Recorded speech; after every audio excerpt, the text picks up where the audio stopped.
Hello boys and girls, welcome to our video. I want to thank you for spending some time today with the Comeback Kids. No, I can't do it. I'm sorry.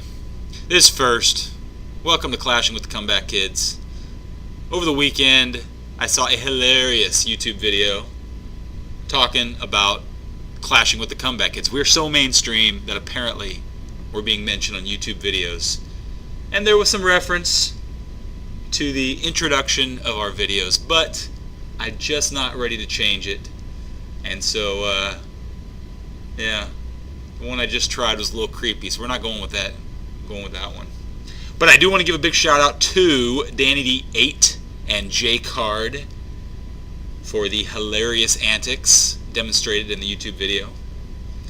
And just really cinematic masterpiece is all that I can say about that video. Anyway, welcome back to the series. I've got one thing I want to talk about, but before I do, I'm going to take a look at this war we're in. No, we're getting attacked. 30-8, killing these guys. I know I talked earlier in a previous video that we weren't going to do clan war updates, and I do want to mix it up, but every once in a while you got to mention it. We are a war clan, and so it does make sense to talk a little bit about it. I guess the one thing I will mention about this war that we're currently in, which we're killing them right now, but and I anticipate, even if they doubled their score with their next 8 attacks, they'd still have about half of our points. So this thing's pretty much over. Their first raid was against me. It was pretty fun to watch. A big old 28% there, and so that didn't go off so well. But all right, the one thing I want to mention about this war, look at this. That's a Town Hall 10. That's a Town Hall 10. That's a Town Hall 10. That's a Town Hall 10. So that's 4, and I want to say that there was one more, but I don't remember. Was it number 6? Yeah, there's a Town Hall 10. Now that Town Hall 10 doesn't have any Inferno towers, but the other 4 do. And this is my problem with the way they match up in Clan Wars. My understanding is it's not based on Town Hall, or at least it's not exclusively based on Town Hall. It's a combination of your walls, your defenses, your heroes, and so they try to match you up that way. And that's all fine and good. I get it. We're not always going to match our town halls versus theirs. We've got our tops 8 are Town Hall 9s, and then the bottom 7 are Town Hall 8s. And our clan's been getting stronger. Really progressing quickly through the town halls and upgrading defenses, and so we understandably are matched up against stronger clans than we were maybe a month ago. But at Town Hall 10, even if you've got a crappy Town Hall 10, if you have Inferno towers, it makes it much more difficult to attack you. And so we're experimenting with some new raid styles, and when we've learned that when you've got multi-target Inferno towers, you can still use drag raids. It's pretty effective. May want to bring a single rage instead of all heal spells like we normally do, because the heal spells are not effective against an Inferno tower. But we're learning new methods. When it's on single target, we haven't faced a lot of those, and I don't know why. A lot of people set them on multi-target. A single set target Inferno would be very bad for dragons. They would tear through the drags pretty easily. And so it's we're learning. But I do think that Supercell needs to make sure that they're not matching up a bunch of Town Hall 9s and 8s against Inferno towers, because until you have free spells, Inferno towers are tough to deal with. But hey, here I'm talking and we're winning 30-9. Halfway into this war. So what the heck am I talking about? All right, the reason I wanted to do a video, and I actually did a video on Friday about this, but YouTube would not upload it. So I'm hoping this video actually uploads. But going back to a war last week against FYP, we did lose that war, and they were a good clan. I mean, I'm not going to take anything away from them. They had great raids, they had great bases, and so it was a thorough butt kicking. But I did want to mention something that was painfully clear in one of the raids, and that is to talk a little bit about ghosting. Now, ghost raiding or ghosting, for those of you that don't know, is a method by which you can, and I don't know if there's software that does it, but at its very simplest, in its very simplest form, you can go into a raid, start a raid, and before you drop a troop, disconnect your internet. And apparently your iPod or iPad or iPhone or whatever is not constantly communicating with the servers of Supercell, so you can continue with the attack for some period of time before the internet servers actually figure out that you don't have internet. And my understanding, I haven't spent a lot of time looking into this. Before Clan Wars, I didn't really care, but apparently you used to be able to almost finish a whole raid, and the internet servers, didn't know. Now, like I said, I can't confirm that, but I know that we would watch people attack, and the attack didn't seem to end, and then at the end they wouldn't, nothing would have registered in terms of an attack, and that was a ghost raid. So I actually tested it recently to see what changed, and it does appear, based on a couple of tests I did, that Supercell has changed it so that it must check with the internet servers about every 30 seconds or so, maybe a little longer, maybe a little shorter, I don't know, but right around 30 seconds, because every time that I disconnected the internet and then started a raid, about 30 seconds in or 25 seconds in, it would say you've lost connection to the internet and kill your raid. And so, that's much better. And so I do have to commend Supercell for making that change, and it certainly seems to prevent folks from full-on attacking people and testing out different troop strategies. But the issue is not completely fixed, and I will tell you why. If you look, all right, where am I at here? Sunny 1717. So let's take a look at Sunny's base. And Sunny was attacked once and only once. Now, if you're looking at his base, you can see, and he's changed up all this stuff now, so I'm okay with showing this, but you can see where he's got double bombs. And when we're talking about, I'm going to talk a little bit about Hog Rider attacks.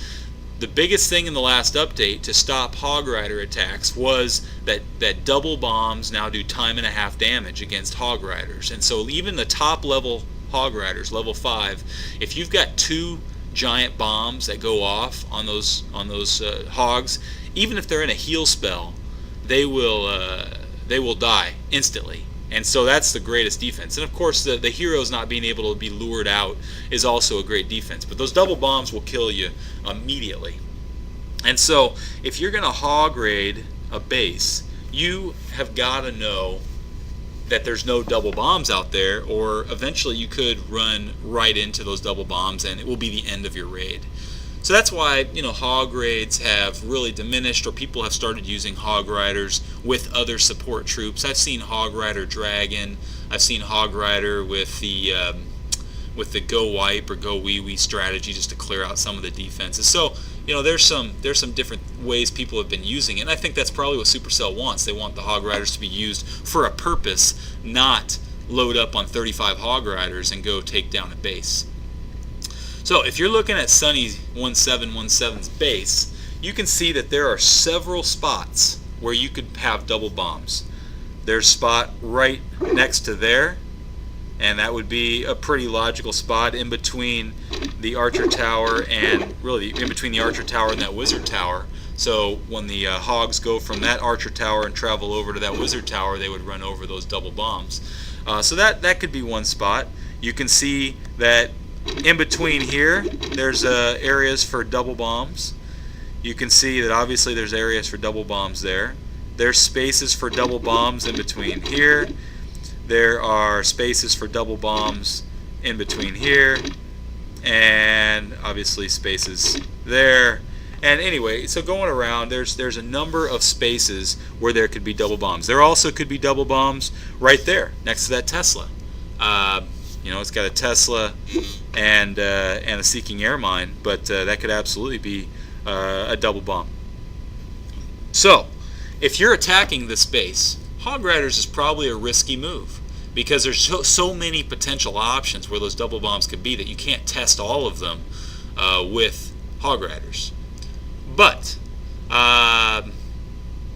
let's take a look at the raid that they did, and I'll point out that one thing you would expect to see is you would expect to see some Giants or Hog Riders come down here on the bottom to trigger the Clan Castle troops, because you definitely need to get rid of Clan Castle troops to get rid of the Hog, or to do a Hog Rider raid.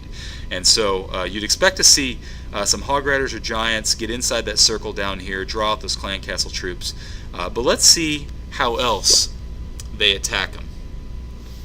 So the first thing they do is they drop a Giant and 2 Hogs over here on the left. Now why do they do that? They also attack a Giant and 2 Hogs over here on the right. And you can see that they trigger 1 Giant bomb there, and they trigger 1 Giant bomb there. And they're also bringing troops down here to lure out the Clan Castle. So let me pause this, or not, I can't pause, that'd be kind of cool to do, but let me get out of here for a second.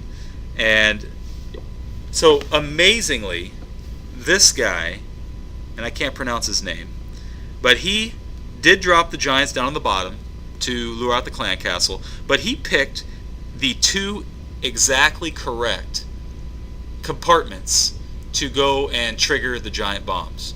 And he used 1 Giant to distract the Tesla, and I think 2 Hogs to take down the Tesla, and then to make their way in and trigger at least one of those Giant bombs. And he did. In both cases, he triggered one of those Giant bombs. And with those Giant bombs, he then knew, apparently knew that the other 2 Giant bombs were by themselves, as opposed to doubled up somewhere. And so he drops his Hogs, and we don't need to go through the rest of this raid. We know what's going to happen. He's going to 3-star the base.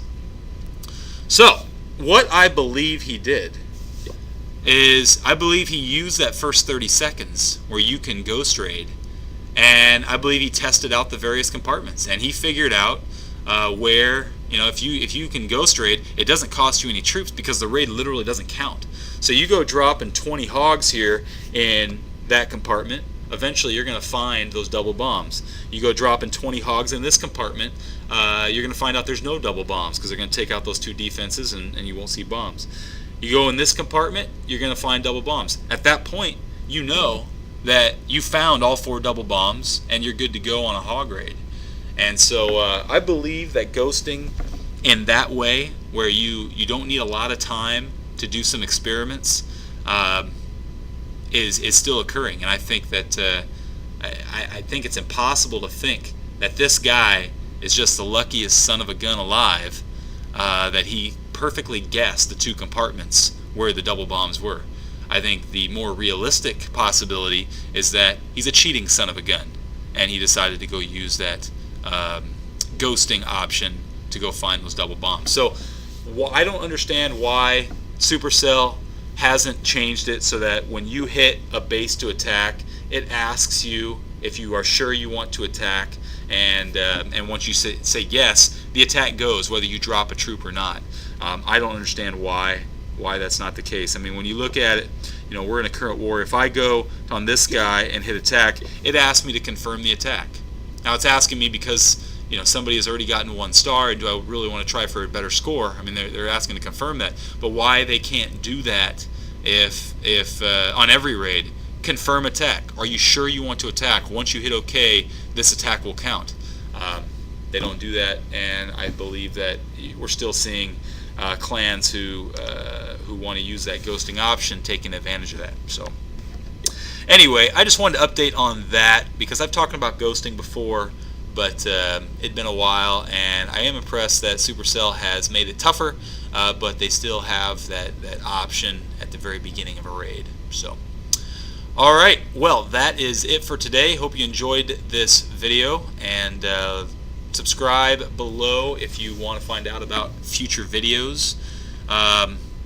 We are still trying to figure out some new, fresh content on this channel to keep things exciting and make it worth taking a few minutes out of your day. So if you've got any ideas, leave a comment below. Otherwise, keep on clashing. Have a great day.